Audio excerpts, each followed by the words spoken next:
இன்றைய ஸ்டடி சர்க்கிளில் நாம் எடுத்துக்கொண்ட தலைப்பு வானப்பிரஸ்தம் என்பதாகும். நம்முடைய சனாதன தர்மத்தில் மனிதனுடைய வாழ்க்கையை 4ஆக பிரித்திருக்கிறார்கள். முதல் நிலை பிரம்மச்சரிய ஆசிரமம், குருவிடமிருந்து கல்வி கற்றுக்கொள்ளும் பருவம்.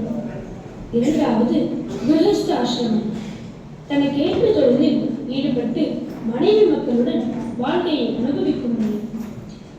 முதுமைக்கான அறிகுறிகள் முடிநரைத்தல், தோல் சுருங்குதல் போன்ற அறிகுறிகள் தோன்றியவுடனேயோ பேர குழந்தைகள் இழந்த பிறகோ தங்களுடைய பொறுப்புகளை பிள்ளைகளிடம் ஒப்படைத்துவிட்டு காட்டுக்கு சென்று தவத்திலும் இறை சிந்தனையிலும் கழிக்க வேண்டிய பருவம். 4வது நிலையான சந்நியாசம் என்கிற துறவர நிலைக்கு நம்மை பதப்படுத்தி அழைத்துச் செல்வதுதான் இந்த வானப்பிரஸ்த ஆசிரமம் ஆகும். இந்த காலத்துல காட்டுக்கெல்லாம் சென்று தவம் செய்வது சாத்தியமா என்ன? காட்டுக்கு செல்வது என்பது ஒரு குறியீடுதான். வீடு, வாசல், சொத்து, பந்தம், பாசம் போன்ற உலகில் ஆசைகளிலிருந்து விடுபட்டு இறை சிந்தனையில் ஈடுபட வேண்டும் என்பதுதான் தாற்பயம். மெட்டீரியலிஸ்டிக் லைஃப் ஸ்டைலிலிருந்து மினிமலிஸ்டிக் லைஃப் ஸ்டைலுக்கு மாறுவதுதான் முக்கியம். அப்பொழுதுதான் அடுத்த நிலையான சந்நியாசாசிரமத்தின் போது எல்லாவற்றையும் துறந்து விட்டு இருக்க முடியும்.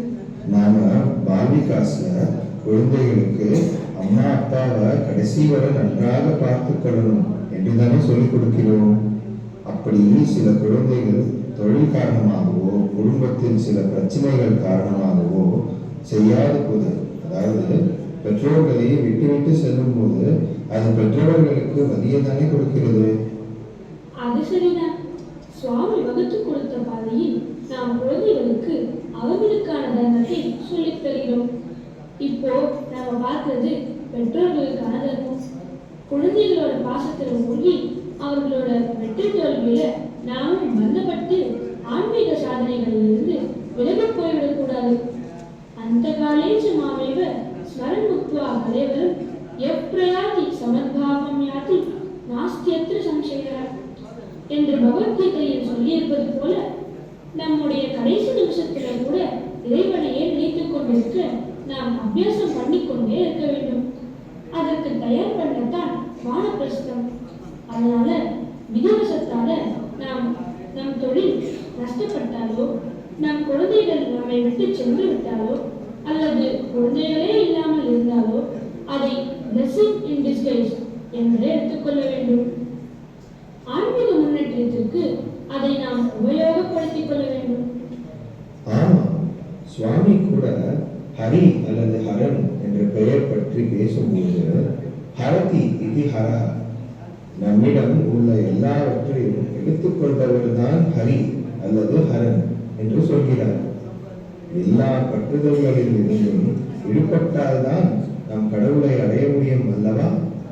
இதை போல ஒரு சின்ன கதை ஞாபகத்திற்கு வருகிறது. கடவுள் ஒரு மனிதன் தன்னை திரும்பி பார்க்க வேண்டும் என்று மேலிருந்து ரூபாய் தாளை போட்டுக்கொண்டே இருக்கிறார். அந்த மனிதன் ரூபாய்களை எடுத்துக்கொண்டானே தவிர யார் போட்டார் என்று பார்க்கவே இல்லை. ஆனால் இப்பொழுது கடவுள் சிறு சிறு கற்களாக போட்டார். இப்பொழுது அவன் யார் அது என் மீது கற்களை போடுவது என்று மேலே பார்க்கிறான்.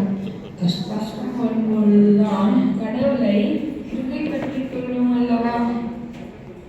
முன்னக உபனிஷத்திலும் ஸ்வேதாஸ்வதர உபனிஷத்திலும் இரு பறவைகளை பற்றிய கதை ஒன்று உண்டு. ஒரு மரத்தின் இருக்கிளைகளில் 2 பறவைகள் உட்கார்ந்து கொண்டிருக்கின்றன. ஒரு பறவை மட்டும் அந்த மரத்தின் கனிகளை சுவைத்துக் கொண்டிருக்கிறது. மற்றொரு பறவை ஒளிமயமாக இருந்தது. வெறுமனே சாட்சியாக பார்த்து கொண்டிருக்கிறது. நல்ல சுவையான கனிகளை சாப்பிடும் போது அந்த பறவை எதையும் பார்ப்பதில்லை. கசப்பான சுவை ஏற்படும் பொழுது மட்டும் அந்த ஒளிமயமான பறவையை பார்க்கிறது. இப்படி அடிக்கடி நடக்கும் பொழுது பறவை சாட்சி பறவையை பார்த்து கொண்டே இருக்கிறது. தான் அந்த பறவையே அன்றி வேறில்லை என்று உணர்கிறது. கடவுளுடன் ஐக்கிய உணர்வு வந்துவிட்டால் எந்த துன்பமும் நம்மை தொடுவதில்லை. நாம் மனித பிறவி எடுத்ததே இந்த ஆத்ம சாட்சா்காரத்திற்காக தான். உலகியல் பற்றுதல்களிலிருந்து விடுபட்டு ஆன்மீக சாதனைகளில் ஈடுபட்டால்தான் அது சாத்தியம். வானப்பிரஸ்தத்தை பற்றி நம் சுவாமி என்ன சொல்லியிருக்கிறார்? பல வாயினிகளிலும் பல பேருரைகளிலும் இதை பற்றி பேசியிருக்கிறார். முக்கியமாக பாகவத வாயினியில் விதுரன் திருதராஷ்டிரனுக்கு கூறுவது போல மிக கடுமையாகவே கூறியிருக்கிறார். குருக்ஷேத்திர போர் முடிந்த பின் பாண்டவர்கள் திருதராஷ்டிரனையும் காந்தாரியையும் தங்கள் பெற்றோர்களைப் போல பேணி பாதுகாத்துக் கொண்டிருக்கிறார்கள். அப்பொழுது நீண்ட காலம் கழித்து துயிலர் கோலத்தில் விதுரர் ஹஸ்தினாபுரத்திற்கு வருகை தருகிறார். அங்கு அரண்மனையில் சுகமாக வசித்துக் கொண்டிருக்கும் திருதராஷ்டிரனை பார்த்து என்ன சொல்கிறார் என்று பார்க்கலாமா?